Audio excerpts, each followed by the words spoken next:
he can actually hear the pastimes. And it's the real Dur Darshan. He's actually there, he experiences it. So one day he was meditating and he perceived that he was at Kusum Sarova on Govardhan. Anyone has visited Kusum Sarova? It's a big, beautiful Sarova. I was just there recently. Gorgeous place. And in Kusum Sarova, there are many trees with flowers in the area. So in the past time, Rupa Goswami was visiting. Then he saw Srimati Radharani. And she was picking flowers for Krishna. And she was reaching up to get one flower, but she couldn't reach it. So Krishna came, but she didn't see Krishna. And Krishna pulled down the branch, right? And then Radharani put her hand on the branch and was reaching up for the flower. And then Krishna let go. Boing! And then Radharani went up in the air. And then you're laughing, and then Rupa Goswami was also laughing. Now, just at that time, you're laughing too?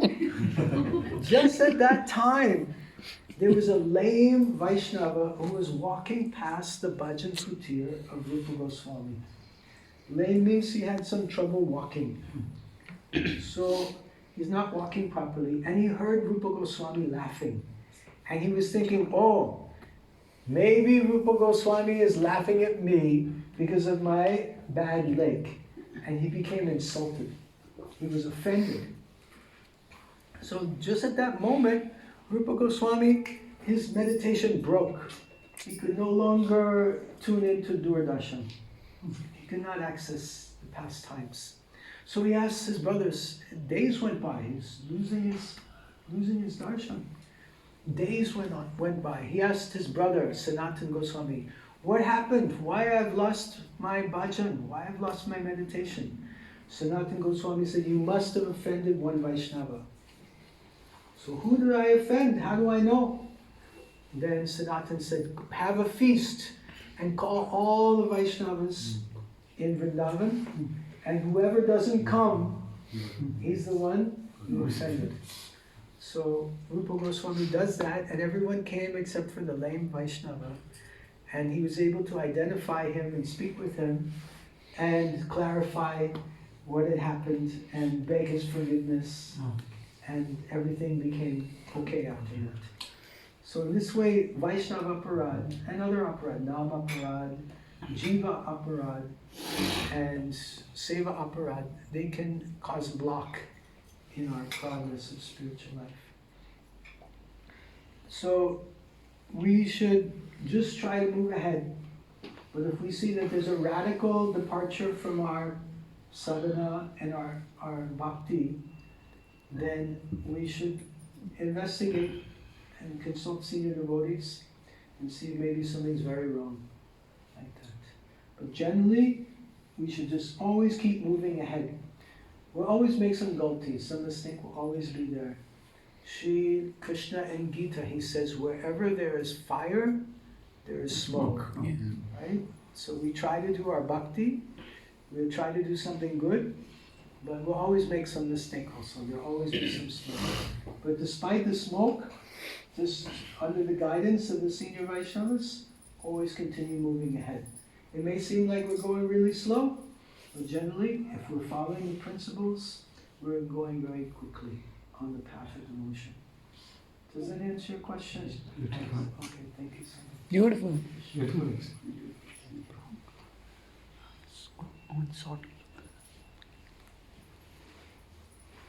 Maharaj, just building upon that question, it could happen that the flight is in the air, but it's also possible that it's gone under the water, and things appear to be different just because it's under the water. Actually, it's on a plunge. So, as you pointed out, it could just be because of aparad. Now, in such situation, and we've seen with very difficult situations where devotees, I mean, they were at some position, and all of a sudden things have changed so much. You feel so sad, and you don't know what to do for them. It could happen to us, but also it's very painful when you see it happening to someone. I mean, if you try and intervene, sometimes it also just backfires. Am I making sense, Maharaj? So there are times things seem to be sailing well. Maybe they came up with the same thought that there's some stagnation, and all of a sudden there's some plunge. How do we guard against a situation? One is for us, but more importantly, someone who is in a very difficult situation today. Well, thank you for your comment and question. It's a very important comment in regards to devotee care, which is a very important topic, because ultimately devotee care means trying to help other devotees sustain their Krishna consciousness lifelong, from womb to tomb. Right? Full life, one should be Krishna conscious. So sometimes we see devotees have setbacks, and sometimes very severe setbacks also. The higher they climb, the harder they fall sometimes. Sometimes we see devotees, they go very, very high in the air, high, and then they reach very low platform. So, for example, there was one devotee, maybe 10, 15 years ago.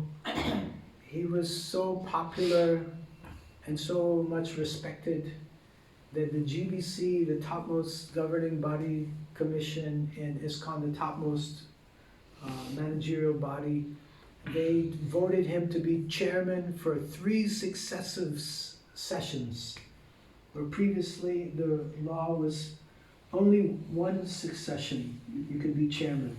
And they say, he's such a great devotee, let's make him chairman for 3 sections, you know. Never before they did that. And it's not clear why it happened, but some say due to Vaishnava aparad. The devotee was a sannyasi, he left his sannyas. The devotee was a diksha guru, he left his disciples. And he was distributing so many books, he left that. And then he was just living with some materialistic person, and very rarely associating with Vaishnavas. So yes, a person can really come from the highest of the high, down from, we have GBCs and we have ABCs. Right? So down to pre-ABC level. So yes, it can happen. And even around us, we see in our own communities, we see devotees with big positions, and somehow they're not able to sustain. There's some appearing to be calamity.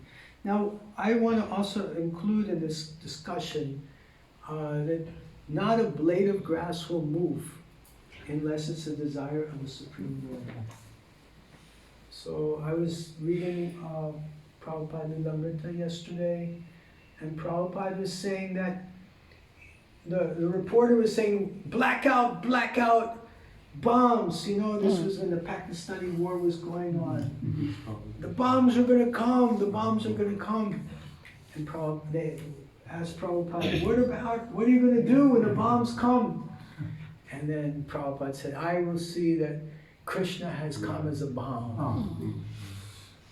So the devotees, they see Krishna's hand in everything. And then the reporter asked Prabhupada, will the devotees fight? And then Prabhupada said, yeah, Arjuna was a devotee, he fought for the proper cause, devotees will fight. So when we see devotees in our community going through difficult times, we should understand it's Krishna's plan. It's according to, Krishna has sanctioned it. We shouldn't think it's bad, but it's not that we shouldn't do anything about it. Right? We shouldn't question our faith in Krishna.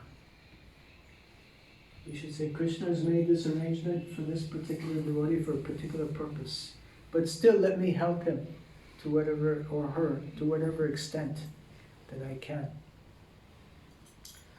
So my personal life, a couple of years ago, I was in a particular temple and I made friends with one devotee. And he was in charge of one department in that temple. And then a few months later, I was in contact with him and I said, how are things going? Or I'd heard that he had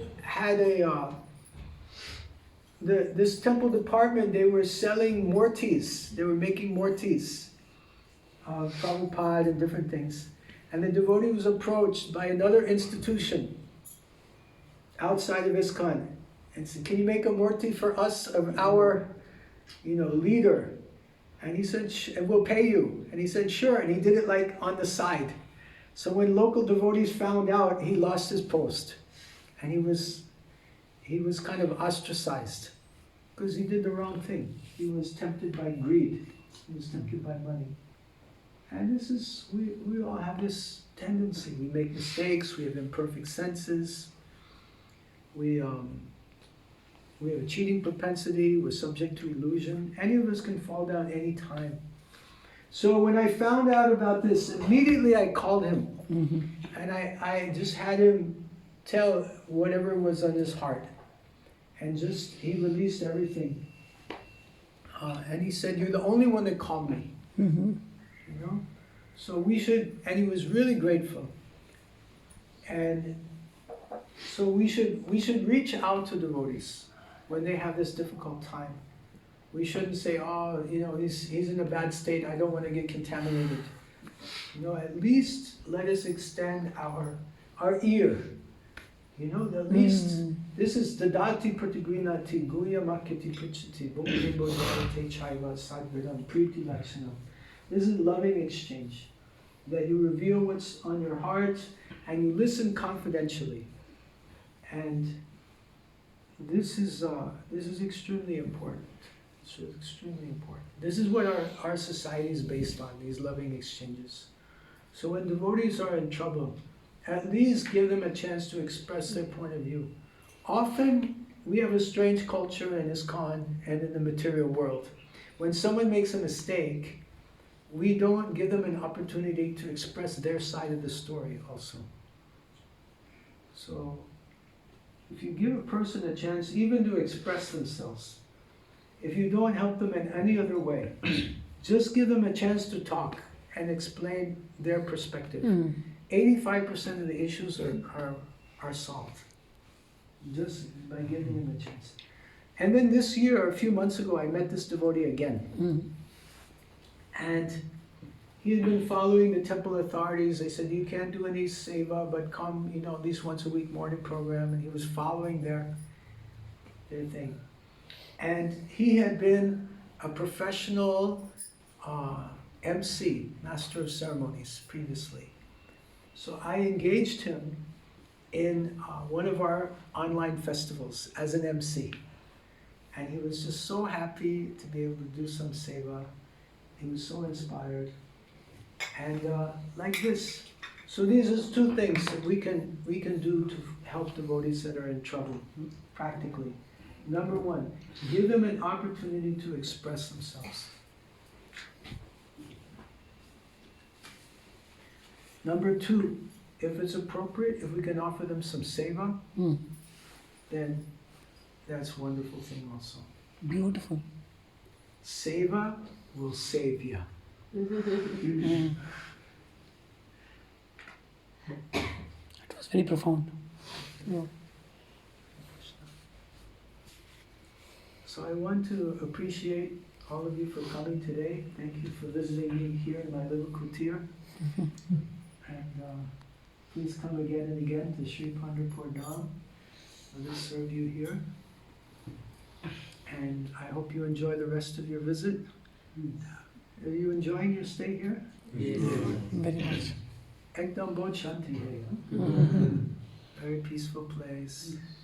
I think we're having a power outage now, which is the most peaceful time. The ashrams around here is like this Brahman, this Nadi Brahman, they're always chanting from the ashrams. Nice stuff generally. Bhagavad Gita is coming, different things. but it's like loudspeakers. But now it's fully quiet. It's really nice. And before you go today, I want to show you my project next door. We're building a recording studio. And this studio will be used for recording audiobooks, for recording lectures, audio and video, streaming audio and video, and musical CDs. And I want to make some drama recordings also, like this. And if you have any other suggestions how we can use the studio, we'll do that. We want to invite everyone. We are extending an invitation. It's almost ready. I hope mid-November, end of November, start recording. Almost ready. And it was designed by John H. Brandt, who's a famous acoustical designer, who's designed more than 3,000 studios. So he's from US and now living in Jakarta, Indonesia. And he was able to build the entire studio inside his computer virtually, even bouncing sound waves around inside. And so he knew how it would sound even before we did the construction. And we're bringing some equipment I just brought some equipment from Australia and from the Czech Republic, so all Western quality are coming in. And we're just seeking the blessings of the devotees that we can utilize this Yukta Vairagya project in the service of Srila Prabhupada's mission. It's like an internet printing press. That's the plan. So please come and join me. I'll show you the studio. Okay? Is Vaishnava Seva Prabhu from ISKCON Desire Tree aware? He Yes. would be beaming with ideas. Yes. Actually, I met him about 3 weeks ago Okay. in Mumbai.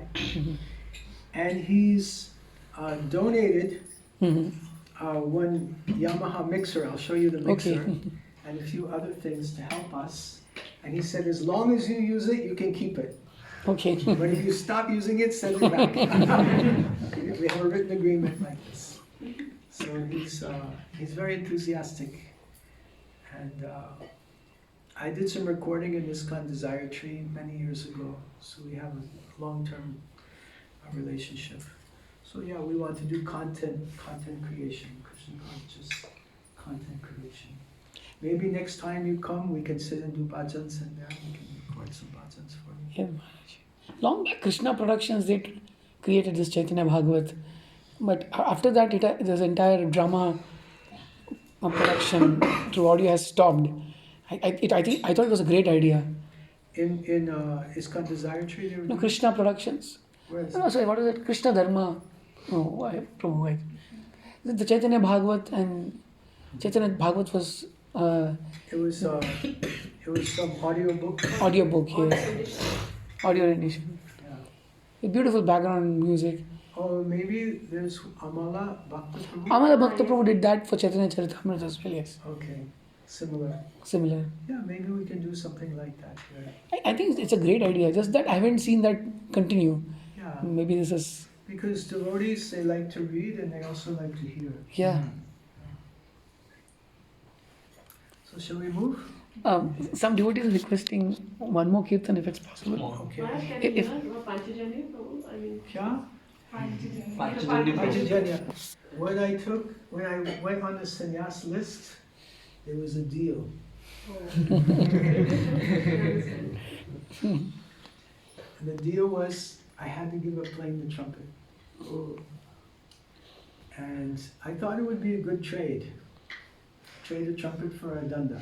I thought I could do more with a danda than a trumpet. Most importantly, it was the instruction of my Guru Maharaj. He said, go for the sannyas. So I said, okay. So I was willing to do whatever it took to fulfill that desire. Now there is some hope.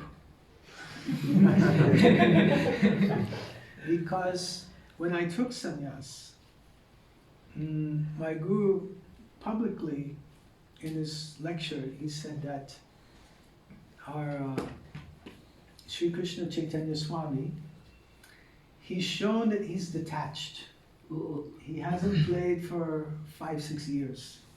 So I think now, little bit, he can start again. So there's definitely hope. I think I play a little bit. I have played actually a little bit on some recordings. Now, the sannyas ministry, Prahladananda Maharaj and team are very conservative. So they would be quite unhappy if I were to publicly, in like yatras like I used to do. Especially the Pune Yatra. Pune Yatra, right? Yeah. So I can't do that.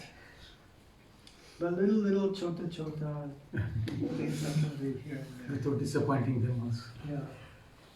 Yeah. And I recently, a couple of days ago, I met His Grace Bhavananda Prabhu. Bhavananda Prabhu was one of the first devotees in ISKCON, like 66, 67.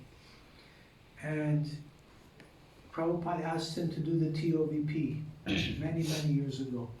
He's an expert designer.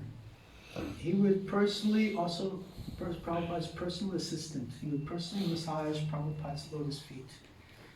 And he was an expert manager, expert. He became in charge of managing Mayapur at one point. And Prabhupada said he's the best manager because he would keep everything clean.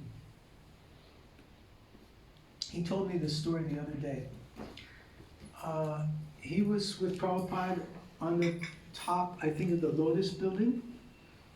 And Prabhupada is saying, yeah, he's the best manager of all of you. Keeps everything clean. And Bhavananda was feeling, yeah, very nice. And then they reached like a corner of the terrace in which some leaves had and some dust and few little papers had blown together. And Prabhupada pointed his cane, just see your management. And he was describing how just like Indra's pride was smashed by Krishna, how Prabhupada had smashed his pride. But then he told me the other day, Bhavananda Prabhu, he said, I told you if you took sannyas, you'd have to give it up.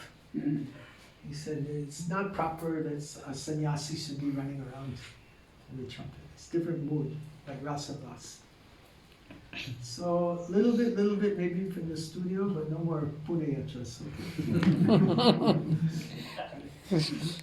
We are very grateful to His Holiness Sri Krishna Chaitanya Swami Maharaj.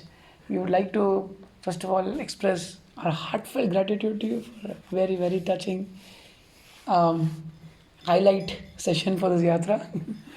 Like to thank wholeheartedly. I hope we can chant Haribol. Yeah, You want trouble? Okay. Let's very enthusiastically chant 3 times loudly. Haribol!